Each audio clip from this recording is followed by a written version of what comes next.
আচ্ছা, Jack A4C A4B এই সব মেশিনগুলো কীভাবে জিরো পজিশন সেট করে, হ্যাঁ এটা আমরা দেখব।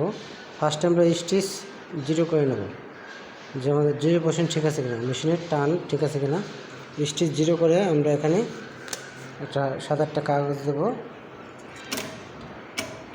ছোটো একটা কাগজ দিলে হবে, ফিটের নিচে দিয়ে আমরা চালাই দেখব।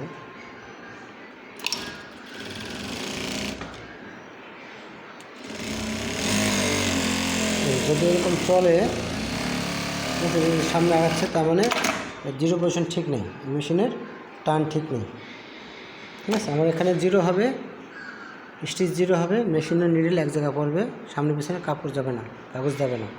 সেক্ষেত্রে কী করা যাবে, আমরা পি এবং স্টিচের প্লাস চাপ দেবো। পি এবং স্টিচের প্লাস চাপ দিলে জিরো আসবে, হ্যাঁ। এখানে এসে আমাদের পজিশন সেট করতে হবে, সামনে যাচ্ছে তার মানে ঠিক নেই। এখানে আমার পজিশন সেট করলে এখানে ভ্যালু আছে +500 থেকে -500, এই যে মাইনাস চিহ্নটা উঠবে এরকম।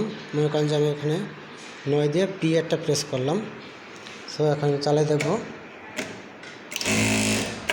না বেশি যাচ্ছে, হ্যাঁ। সেক্ষেত্রে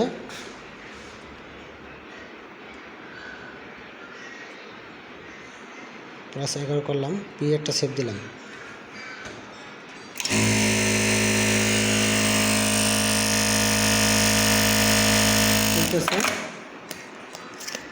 একটা জায়গায় ফুটে আছে নিডল, হ্যাঁ দেখেন। আবার ফাঁকা জায়গায়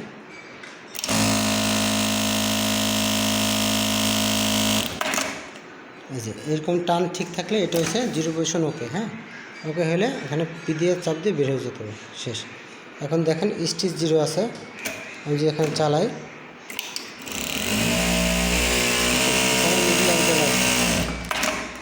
নিডল এক জায়গায় আছে, তার মানে এটা ঠিক আছে, ওকে। এভাবে স্টিচ ঠিক করতে হবে বা জিরো পজিশন ঠিক করতে হবে।